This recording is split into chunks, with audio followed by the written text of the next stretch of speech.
Coucou, je vous retrouve pour le 3e jour de ce vlog, je pense chaotique. Ça se voit à ma tête que j'ai perdu mon sourire du début du voyage. Franchement, j'ai l'impression de le subir. C'est triste de dire ça parce qu'au final, du coup, on a choisi une destination qui avait l'air cool. Et c'est un endroit plutôt, avec la plage et tout, et c'est fait pour se détendre. Mais alors là, on a cumulé les petites péripéties. En plus, c'est vraiment pas mon style de vacances. Là, c'est bondé de complexes résidentiels, de resorts, etc.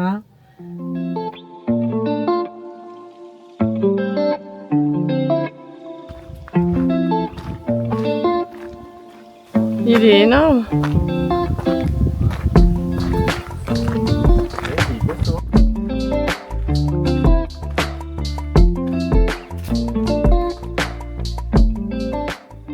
Je crois qu'on voit absolument rien. Du coup, on est rentré juste là. Et on est allé tout au fond pour se baigner parce qu'à l'intérieur, on voyait pas grand chose. Et c'était trop joli avec plein de petites grottes et une eau turquoise. Et là, on remonte pour continuer la balade.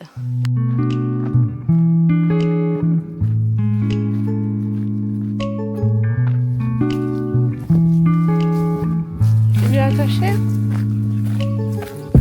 Bon, ça sert à quoi? Tu peux même pas gambaser.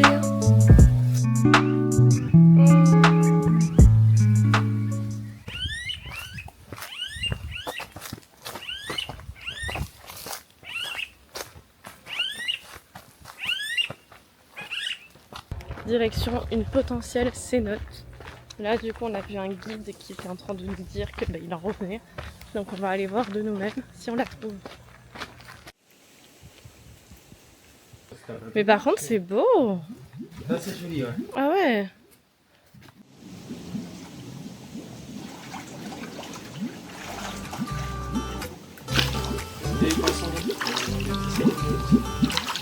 Elle est froide. Comme l'autre. C'est pas à peu près, ça fait du bien. Il y a quelqu'un?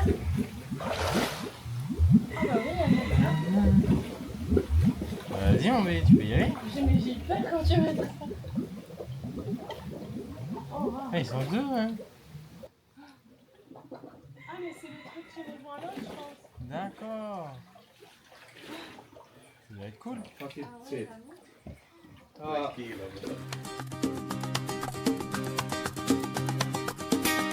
Mais qu'est-ce qu'elles font là?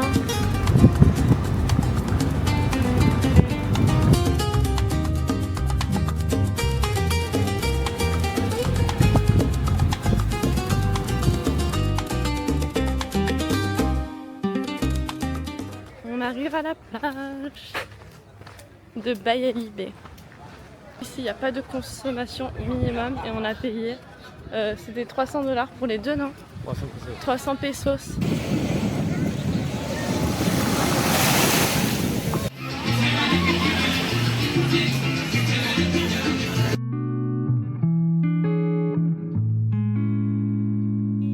Qu'est-ce que c'est? Ils ont vraiment traversé toute la route comme ça. Là.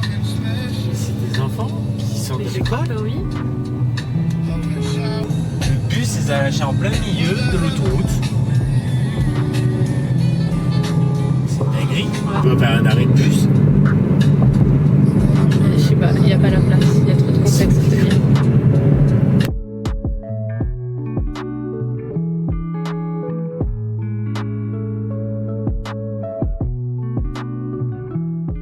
Fin de cette avant-dernière journée ici à Punta Cana. Là, on vient d'aller au centre-ville.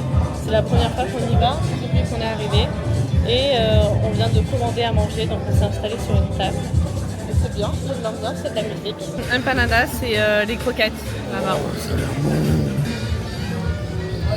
On n'a rien bouffé.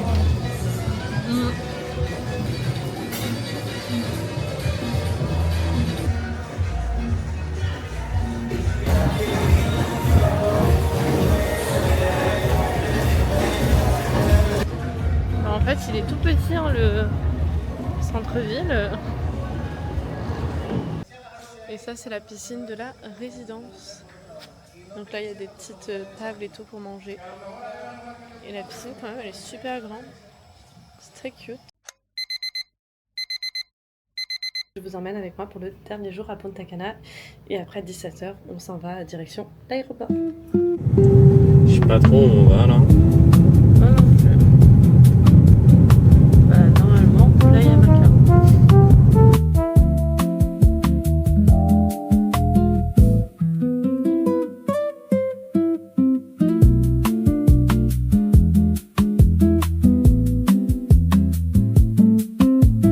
Après, si tu regardes pas de l'autre côté, la plage est effectivement jolie ici. Mais je trouve que c'est quand même super sale. Ouais, redouble. Ouais, Oh là là là là. Finalement, on retourne au même endroit. Gracias. On va à la plage Juanillo.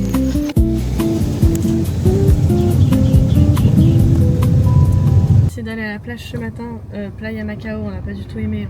On est reparti au bout de 5 minutes. Et... c'est sale, c'est dégueulasse. Quoi. Ouais, c'est vrai, il y a des poubelles partout et je comprends pas les avis positifs sur cette plage, vraiment c'était pas ouf. Si tu vas sur le complexe à côté. Ouais, le complexe, on est encore un complexe hôtelier. Là, du coup, on est retourné à l'endroit où on était de base. On voulait aller à un lac bleu, mais en fait, on est arrivé devant. C'était vraiment très différent des photos. Enfin, je vois pas pourquoi payer cette entrée. Ça n'avait rien l'air de fou. Du coup, on a repris un ticket, mais cette fois-ci pour aller à la deuxième plage. Pas. L'autre, c'était quoi? C'était Marina Cap Cana? Ouais, pas Marina Cap Cana, mais Juanillo. Donc, normalement, c'est beau. J'ai vu des photos. On va voir. De toute façon, maintenant, on y est.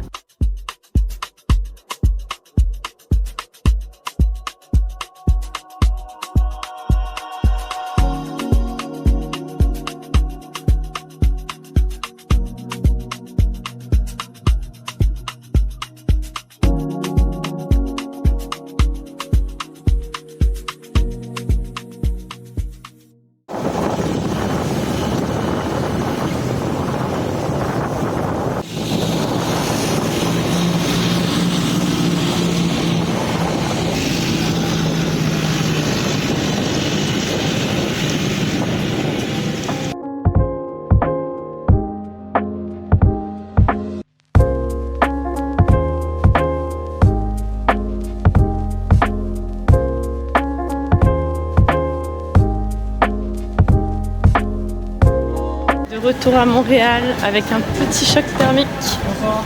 Et on est rentré, on est à la maison. On va s'emmerder sur la plage.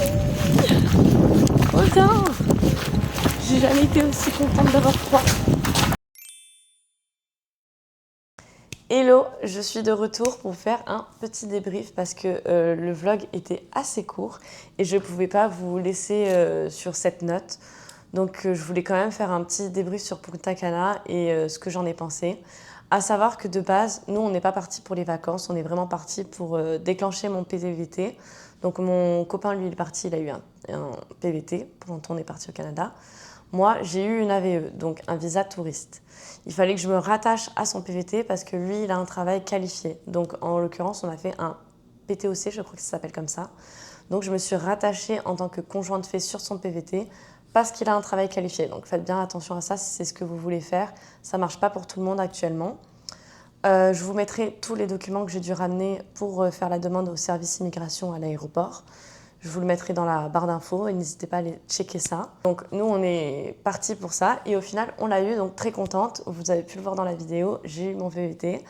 J'étais super stressée parce que même si tu coches toutes les cases, c'est un petit peu au bon vouloir du service immigration. Donc en l'occurrence nous on a pris un vol exprès qui arrivait très tard, donc genre je crois à minuit et demi, un truc comme ça, pour qu'il n'y ait vraiment pas grand monde. Et c'était le cas, on était genre une personne et nous. Donc au moins les personnes étaient dans de meilleures conditions, c'est pas le rush, etc.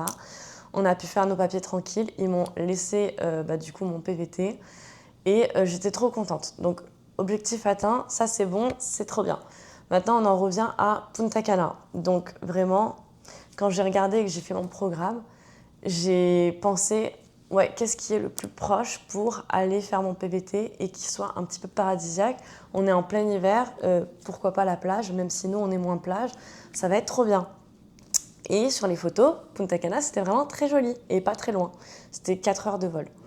Donc je me suis dit, bah allez, why not, on va là-bas. Mais en fait, arriver là-bas, c'est vraiment pas comme sur les photos, je trouve. Après, je veux pas cracher sur Punta Cana ou la République dominicaine, c'est que mon avis. Et du coup, l'avis de mon copain et de plusieurs personnes avec qui j'ai parlé ici. J'ai vraiment pas aimé Punta Cana. Après, la République dominicaine, bah, c'est plus. Enfin, c'est pas que Punta Cana. Donc, bien évidemment qu'il doit y avoir des coins très très jolis. Mais j'ai vraiment pas accroché avec la vibe. C'est-à-dire que tu roules et en fait tout est privatisé. Tu veux aller à un endroit, il faut que tu payes une consommation minimum, comme je vous l'ai répété beaucoup de fois dans ce vlog. Il faut que tu payes des consommations minimum pour pouvoir accéder aux plages, aux lagunes ou tout ce que tu veux. Enfin, en fait, c'est pas gratuit. C'est-à-dire que moi, quand j'ai fait, je reviens toujours au même truc de comparaison, mais pour avoir fait la Corse, où du coup c'était pareil, c'était des plages, en fait, tu es libre d'aller où tu veux. Donc, tu longes toutes les plages, tu trouves une rando, hop, tu fais ta rando, tu vas à la plage, tu vas te baigner, tu fais ce que tu veux. Tu prends ton pique-nique dans ton sac et c'est simple, c'est facile. Et moi, c'est ce que j'aime. J'aime bien prendre mon sac à dos, partir en pique-nique, faire des randonnées, trouver des spots un petit peu cachés. Enfin, ça, c'est mon genre de vacances. Et je ne m'étais pas rendu compte, peut-être c'est moi, je ne me suis pas aussi assez renseignée, je ne m'étais pas rendu compte que vraiment Punta Cana, ce n'était pas ce style de vacances. C'est-à-dire que je pense que c'est très bien de savoir que tu pars là-bas juste pour chill et ne rien faire. C'est-à-dire, tu te prends un resort, un all-inclusive, tu vas au bord de la plage et tu fais que de la plage. Tu vas entre amis, tu te prends des cocktails, tu vas lire un bouquin au bord de la plage. Là, ouais, tu passes un bon moment, pourquoi pas. Moi, vraiment, dans l'optique, j'avais fait un programme et j'avais prévu d'aller trouver des petits spots cachés, des petites plages et tout. On a pris des Airbnb qui n'étaient pas du tout au bord de la plage. On a pris un Airbnb qui était au centre-ville, donc au final, on devait avoir la voiture. Ça fait des frais en plus pour pas grand-chose au final parce qu'on a fait que retourner à la même plage. Donc on aurait pu s'économiser beaucoup d'argent si on avait pris un resort. Le souci, c'est que quand on est parti, on pensait réellement pouvoir découvrir plein d'endroits et qu'on a été déçus. Alors que si on avait prévu de rester à une plage et de faire un all-inclusive, peut-être qu'on l'aurait moins mal pris. Et c'est vrai que là, on ne s'est pas senti safe quand on est arrivé. On a pris du coup un Airbnb qui n'était pas vraiment collé à la plage. On a pris un Airbnb au centre-ville. Et quand on est parti pour récupérer la voiture, je vous jure, il y a un gars en voiture qui nous suivait. Mais il nous suivait pas à pas. Même mon copain qui, lui, n'a pas de problème de sécurité, n'a pas de problème, genre, il n'a pas peur de pas grand-chose, quoi. Même lui, il n'était pas rassuré. On arrive à la banque. À la banque, il y a un gars avec je sais pas si c'était quoi, une arme, qui était en train de hurler sur une dame qui s'était mal garée en scooter et qui faisait des gros mouvements brusques avec son pistolet. Je me suis dit, oh là là, mais qu'est-ce qu'on fait? Pareil, quand on arrive à la banque, un gars trop bizarre qui tourne autour de nous et qui nous demande « Ah, mais vous êtes français et tout ». Mais pas en mode pour découvrir, parce qu'on est sympa, on est français et tout. En mode « Ah, vous êtes français, vous avez de l'argent peut-être ». J'avais cherché sur Internet, au final, on l'a pas trouvé. Donc on a fait que de se perdre. Donc je pense que aussi si tu y vas avec un guide, que tu vas avec un local, que tu fais des excursions, ça aussi ça peut être intéressant. Parce que du coup, nous, on a fait que de se perdre. De toute façon, je pense que vous l'avez vu dans le deuxième vlog, on a fait que de se perdre. Et au final, la meilleure journée qu'on a passée, c'était la 3e. Et pour le coup, on n'était pas du tout à la plage, on n'était pas du tout dans des resorts. On a trouvé un petit truc caché, donc une petite cénote, et on s'est baigné dans une grotte. Et c'est la journée qu'on a préférée. Donc je pense qu'il y a moyen de trouver des trucs un peu cachés, mais pour le coup, encore faut-il les connaître. Donc je pense que si tu y vas avec un local, pourquoi pas, ça peut être trop cool. Tout est privatisé, je pense que c'est aussi une question d'argent au final. L'économie de leur pays, ça doit aussi beaucoup venir du tourisme et que les personnes qui sont près des États-Unis ou du Canada, ils vont beaucoup à Punta Cana pour casser un petit peu l'hiver, ce qui en soi est une bonne idée. Mais voilà, nous, c'était pas notre style de vacances. Quand je regardais les gens sur la plage, ils avaient l'air de passer un très bon moment. Donc ne vous fiez pas que à ce que je vous dis, mais prenez bien en compte c'est quoi que vous aimez quand vous voyagez. Moi, ce que j'aime, c'est découvrir l'endroit où je voyage. Si c'est pour rester au bord d'une piscine ou au bord de la même plage pendant toute une semaine, ça ne m'intéresse pas. Faire ça une journée, oui, pourquoi pas. C'est détente, on est bien, on est chill. Si c'est pour faire une semaine et au final avoir pris un avion et ne même pas découvrir l'endroit où je suis, ça ne m'intéresse pas. Donc voilà. C'était le bon petit débrief. J'espère que ça aura pu vous donner des petites indications, des petits conseils par-ci par-là. Je suis trop contente d'avoir pu vous faire ces petites vidéos. D'ailleurs, je ne sais pas si vous avez remarqué, je les ai coupées en 10 minutes chacune pour essayer que ce soit plus court et plus facile pour moi à monter et du coup m'y tenir dans la régularité. Donc j'aimerais bien faire ça à l'avenir. Si ce genre de contenu vous plaît, n'hésitez pas à vous abonner et n'hésitez pas aussi à activer la cloche. C'est la première fois que je dis ça. Voilà, n'hésitez pas à activer la cloche pour recevoir toutes les notifications quand je poste un vlog. Nous, on se retrouve tous les mercredis pour un vlog sur le Canada ou autre. Et moi, je vous fais des bisous et à très vite. Bye. They say the whole world is watered down, and this town's lost its faith. Our colors will fade.